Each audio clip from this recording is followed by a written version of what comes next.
Salut à tous, aujourd'hui sur Blow Up je fais mon premier tuto technique, l'équilibre statique. J'ai galéré à la dire cette phrase parce qu'il y a trop de T en fait là-dedans, c'est compliqué. Du coup, question que vous pouvez vous poser, en quoi est-ce que mon tuto à moi, il sera différent de tous les autres tutos? Réponse simple, 1, je suis pas doué, et 2, j'ai appris tout seul, donc j'ai vraiment dû trouver des combines, des étapes qui étaient de loin le plus facile pour moi. Alors, pourquoi cette technique en premier? Parce que c'est celle que j'ai appris en premier. Je l'ai appris en tout premier. Et pourquoi je l'ai appris en premier? Parce que je suis pas vraiment courageux et je me suis vite rendu compte que sur un paquet de situations, quand on roule, on n'a que deux options. Soit on va très vite en criant sa maman, soit on arrive à ralentir, se poser avant un obstacle et contrôler ce qui se passe. J'ai choisi l'option numéro 2 de manière générale, toujours par rapport au fait que je ne suis pas très courageux et que j'ai pas envie de crier ma maman.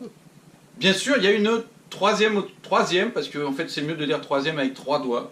Il y a une troisième option qui est du descendre du vélo et de marcher. On a vraiment le droit, il n'y a pas de honte, il n'y a jamais de honte à faire ça. Il n'y a pas un mec avec un fouet ou qui vous jette des cailloux pour dire tu dois y aller. Non, on peut y aller, on peut faire ça, on peut passer à côté de l'obstacle sans mourir et sans risquer sa vie. Alors, pour maîtriser l'équilibre statique, il faut apprendre à son corps à créer des tas de chemins neuromusculaires qui vont gérer cet équilibre tout seul, sans le cerveau. Et ça, c'est fort pratique pour les gens qui n'en ont pas de cerveau.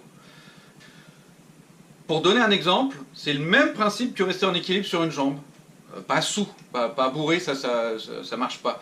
Mais justement, on reste en équilibre sur une jambe, on voit très bien que les muscles de la cheville fonctionnent tout seuls pour qu'on ne s'écrase pas comme une bouse. Et ben, on doit apprendre à son corps à faire exactement la même chose sur le vélo pour rester en équilibre sans avoir à gérer de manière consciente cet équilibre parce que ça, c'est très compliqué.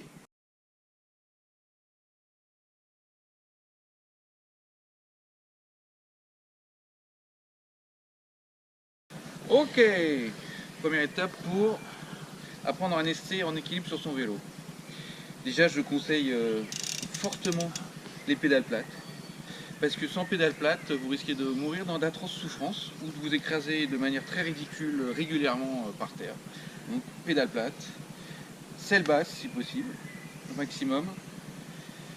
Et l'étape numéro 1 pour se faciliter, c'est d'augmenter le polygone de sustentation. Eh ouais.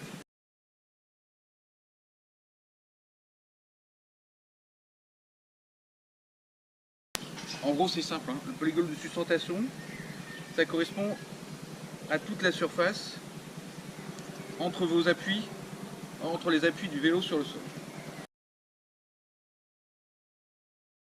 Ici, un petit triangle tout fin, où vous avez à peu près aucune chance de rester en équilibre tout seul. Si on est comme ça, la surface d'appui devant est déjà nettement augmentée. On a beaucoup plus d'appui. Si en plus vous travaillez ça sur un sol un peu meuble, genre ici de la mousse d'un jardin parce qu'on a plus de mousse que d'herbe, nous, chez nous, ça s'enfonce. Si ça s'enfonce, il y a plus de zones au sol. Dans du sable, dans de la terre, tout ça ce sera très très bien pour commencer. Alors au début quand vous allez le tester, vous allez ressembler à un épileptique sous amphétamine. Ça va partir dans tous les sens.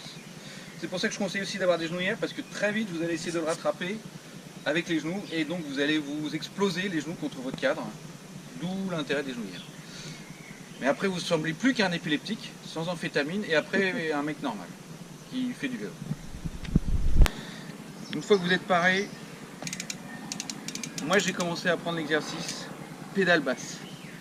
Une pédale basse, les freins bloqués, la roue tournée à fond. Si vous êtes gaucher, tournez à fond. Si vous êtes pied gauche en avant, tournez à fond à droite.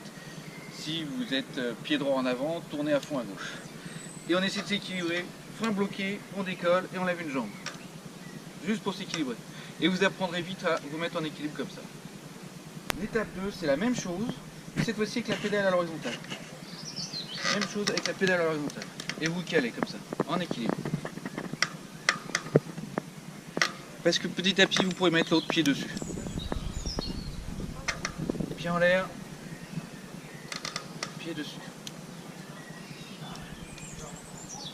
Ça viendra assez vite comme situation.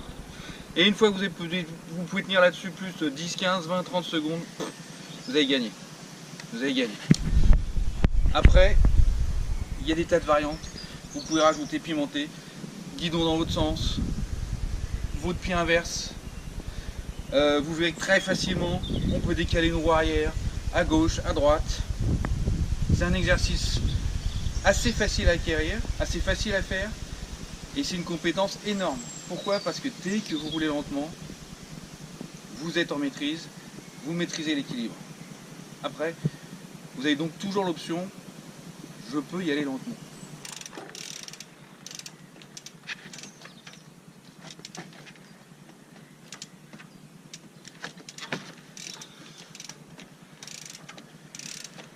Et voici pour ce premier tuto, j'espère qu'il vous a plu.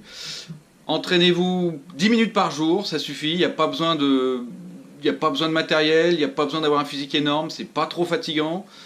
Ça va changer votre manière de rider. Dès que vous maîtrisez les vitesses lentes, ça va changer toute votre manière de rider. Un gros bisou à tous les épileptiques et bon ride à vous. Namasté.